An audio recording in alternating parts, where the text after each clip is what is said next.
Seguindo com o bate-papo político nesta manhã de quarta-feira, você vai saber como a tarifa imposta por Trump pode fazer com que o Ceará seja o estado mais afetado do Brasil. A informação agora com Diacis Lira. Segundo o levantamento realizado pela Folha de São Paulo, com dados da Secretaria de Comércio Exterior, o Ceará será o principal estado afetado pelas tarifas de 50% impostas pelo presidente dos Estados Unidos, Donald Trump, aos produtos brasileiros. Isso porque 44,9% de todas as exportações do Ceará vão para o país norte-americano. O levantamento mostra que o principal segmento afetado é o do ferro fundido e aço. Mas a tarifa também deve afetar fortemente o segmento de peixes, crustáceos e moluscos. Nesse setor, o Brasil exporta 60,8% dos produtos para os Estados Unidos. E do total vendido, 24% vem apenas do Ceará. Além do impacto econômico, a tarifa deve pressionar a inflação e elevar o valor do dólar, o que encarecerá o consumo no Brasil e comprometer a geração de empregos nos setores de exportação. Com informações do Ceará agora, de Assis Lira. Jornalista Beto Almeida, preocupação principalmente na área econômica aqui no nosso estado, né, Beto? Mais uma vez, bom dia para você. Bom dia, Marcos. Bom dia aí novamente aos nossos ouvintes.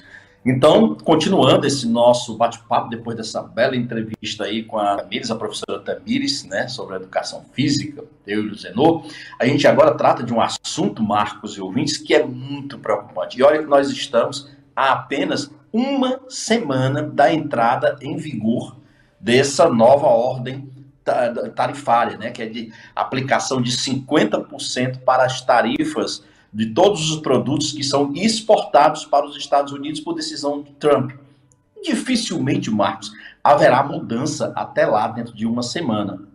Mas se tratando de Trump, tudo é possível também. Mas o cenário é preocupante, muito preocupante para o estado do Ceará, porque como foi dito aí pelo Diacis Lira, quase 50% de todas as exportações do Ceará tem como mercado o país norte-americano. O que isso significa, Marcos? Que dentro desses três segmentos da economia, aliás, ele citou dois, esqueceu falar aí de um, que é o setor calçadista. Então, é o setor de siderurgia hoje que exporta com valores altíssimos para os Estados Unidos, é o setor calçadista e o setor de pescado, que envolve a indústria da pesca do peixe e da lagosta, que são exportados lá para os Estados Unidos. Então, juntos, esse mercado aí pode afetar em torno de 125.500 empregos somente aqui no estado do Ceará. São cearenses que hoje estão empregados nesses três segmentos principais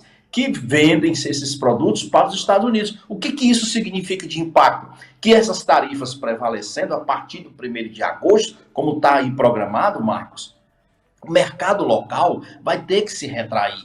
Ele vai ter que encontrar de cara novos mercados externos para exportar suas mercadorias. Mas isso demanda também um certo tempo. E aí o consumo interno absorve toda essa produção? Muito claramente não. E isso muda também, claro, a relação com a moeda americana, com o dólar, que vai encarecer também os produtos. Então, imagine você, por exemplo, a siderurgia, ela está concentrada muito fortemente ali no complexo do Pecém.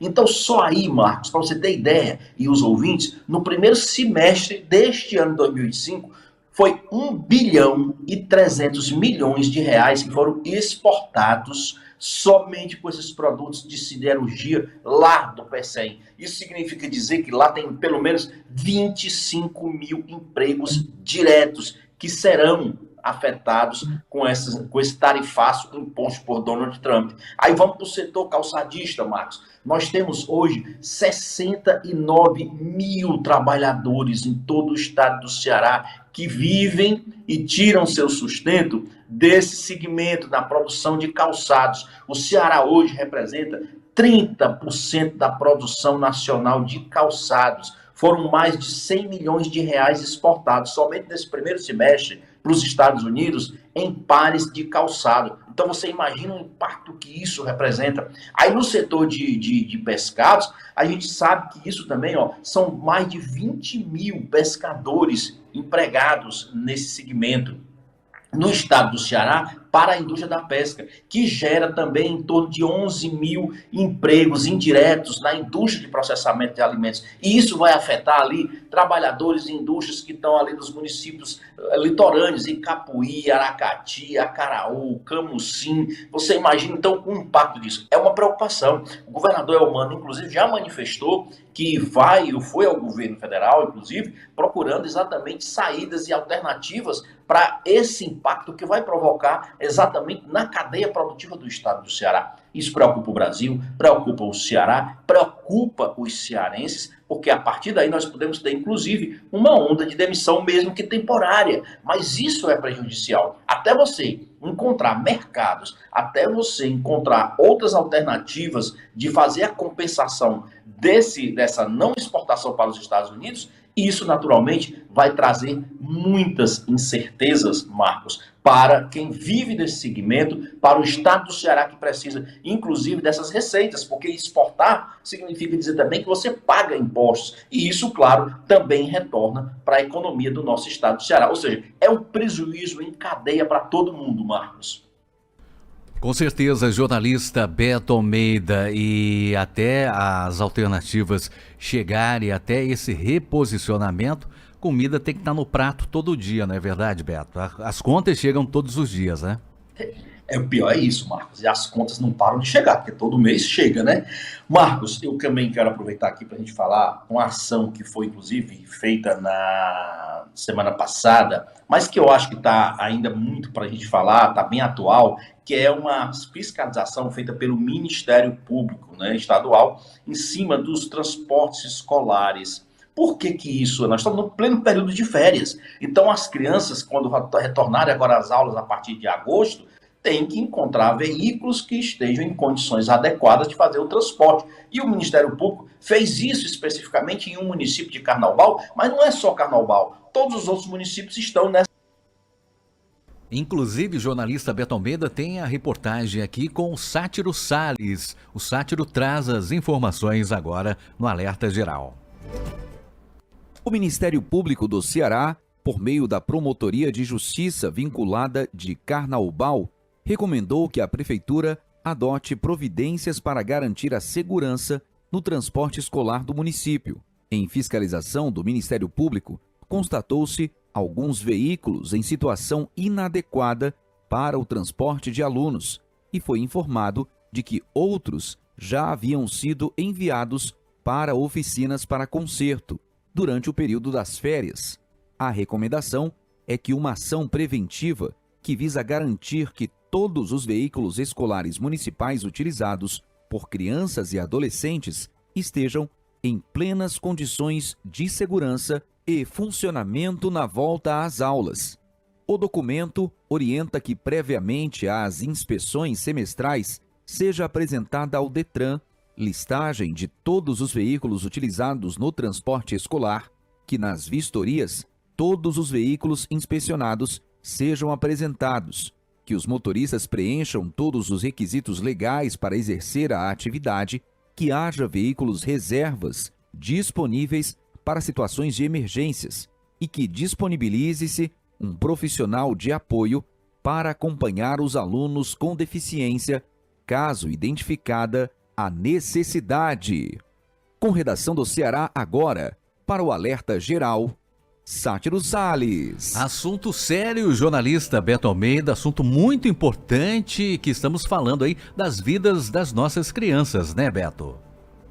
E que deve ser rotina, Marcos, na vida das prefeituras, das secretarias municipais de educação, que fazem o controle desses ônibus, dos transportes escolares de crianças, principalmente porque esse transporte escolar, ele não circula só na sede do município, ele acaba circulando também nos distritos, ou seja, na zona rural, onde tem estradas nem sempre em boas condições, são estradas vicinais que acabam exigindo que os veículos estejam até em melhores condições para que possa trazer em segurança esses alunos para a sede e retorne com eles também em segurança. Então tá aí o recado deixado, que não vale só para Carnaubal, vale para todos os demais municípios, 184, né, incluindo a nossa capital, para o transporte escolar de estudantes e os cuidados que devem ser adotados em relação a isso. Marcos, eu quero agora dar uma virada de página para falar, porque eu chamei assim, e o Luzinor chamou a questão agora no encerramento da nossa entrevista anterior, falando do recesso no Congresso Nacional e das movimentações nas casas legislativas. Bom, a gente sabe que nós estamos agora, por exemplo, nesse período de julho, finalzinho aqui de julho já, mas o Congresso está de recesso, mas a movimentação política está imensa, Marcos. Para início de conversa, é o seguinte, nós estamos numa espécie de recesso branco. Por que isso? Porque, na realidade, o Congresso Nacional não conseguiu votar dentro do prazo a LDO, é a Lei de Diretrizes Orçamentárias, do ano que vem, 2026. Como ele não fez essa votação, ou seja, nem deputado nem os senadores, o Congresso, por o regimento interno, ele não poderia entrar em recesso. Só pode entrar em recesso depois que cumpre a determinação regimental, que é votar a LDO. Mas aí tem sempre um jeitinho. O presidente das duas casas, Davi Alcolumbre no Senado e Hugo Mota na Câmara dos Deputados, decidiram estabelecer uma espécie de recesso branco aí, desde o dia último agora, dia 18, até começando agosto.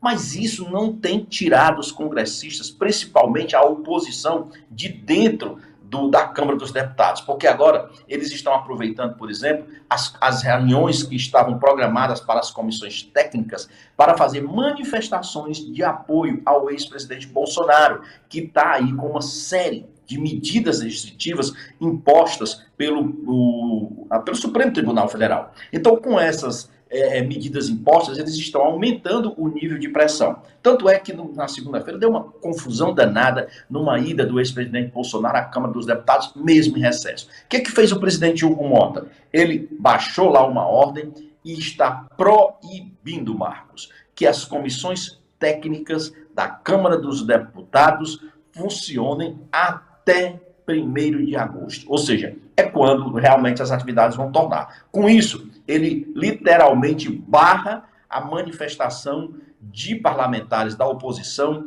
que são muitos deles aliados ao bolsonarismo, para prestar manifesto de apoio ao ex-presidente Bolsonaro. É um movimento político que tenta, na realidade, capitalizar, durante esse período de recesso, as atenções para o ex-presidente Bolsonaro, com manifestações também ao filho Eduardo Bolsonaro, que está, inclusive, ameaçado de perder o mandato. Sabe por quê? Porque ele tirou um período de licenças particulares, se mandou para os Estados Unidos. Esse período de licença já terminou no domingo, ele não retornou ainda, e pelo jeito diz que não vai retornar. E se ele não retornar, como é que um deputado que tem mandato tirou um período de licença para interesse particular e aí ele quer ficar nos Estados Unidos? Ou seja, ele está abandonando o mandato. Então tem todo esse nível de pressão que vai marcar o retorno às atividades parlamentares agora somente em agosto. Então, nada de reuniões programadas agora nas comissões técnicas da casa, gerando todo aquele tumulto como a gente viu no começo da segunda-feira.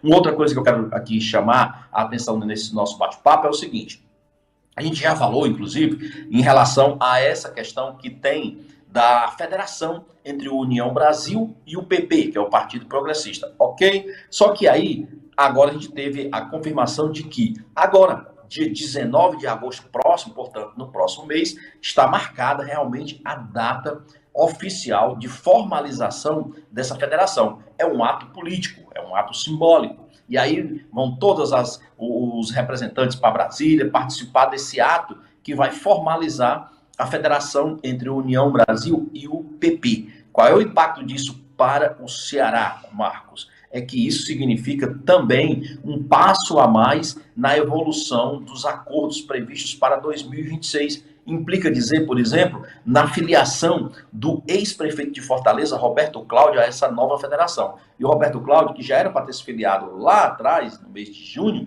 ele disse o seguinte: olha, a minha filiação fica agora para depois de formalizada essa federação do União Brasil com o PP, porque ele quer fazer disso também um grande ato político aqui no estado do Ceará. Então ele quer contar com a presença, por exemplo, do Antônio Rueda, que é o presidente nacional do União Brasil, ele quer contar com a presença do Ciro Nogueira, que é o presidente nacional do PP, com o governador do Goiás, que é também ligado à União Brasil, ele quer contar com o ACM Neto, que é do União Brasil, ele quer contar com grandes lideranças nacionais. Então, está prevista então, uma novidade aí, dia 19 de agosto, a formalização da federação, e após isso, uma data que virá para confirmar a filiação de Roberto Cláudio ao União Brasil. Aí vem uma etapa seguinte, depois disso, Marcos, que é qual? É saber, por exemplo, se o Roberto Cláudio entra em que composição dentro de uma chapa majoritária. Será que vai dar jogo, por exemplo, sair toda a oposição unida? Por enquanto, eles já têm um problema para resolver. O André Fernandes disse lá na semana passada, no final de semana, dizendo o seguinte, que o PL vai ter candidato próprio. Na realidade, foi um momento de reação do André Fernandes, que vai assumir o partido PL em setembro, porque se irritou com uma declaração do Ciro Gomes criticando ali os bolsonaros nesse episódio todo aí das ações em relação ao Trump. Mas nada que não seja ou que não possa ser superado. É claro, o próprio União Brasil já tem problemas a resolver internamente, porque o partido oficialmente pode até vir para a oposição. Mas uma pergunta que a gente não pode esquecer, como é que ficam alguns filiados hoje à União Brasil? Por exemplo, o núcleo de Maracanaú, que tem o prefeito Roberto Pessoa, que tem a deputada federal Fernanda Pessoa, que tem o deputado estadual Firmo Camussa. Todos eles, Marcos e ouvintes, são ligados muito ao governo do estado, têm uma boa relação com o governador Eumano de Freitas. E, portanto, mesmo que o partido, oficialmente, União Brasil, fique na oposição, dificilmente eles farão papel de oposicionista nas eleições de 2026. Da mesma coisa o PP, Partido Progressista, que tem como presidente aqui no Ceará o deputado federal AJ Albuquerque, que tem também como filiado o pai do AJ, que é o Zezinho Albuquerque. Ambos, inclusive o Zezinho, é secretário de cidades do Eumano de Freitas. Então, não dá para imaginar, por exemplo, que tanto a AJ como o Zezinho façam oposição ao governador nas eleições do ano que vem. O que vai ter é o partido na oposição, mas alguns filiados totalmente governistas. Marcos, é isso? A Camila já está pedindo aqui para eu dar tchau, tchau, e a gente volta amanhã, se Deus quiser, aqui no nosso bate-papo político.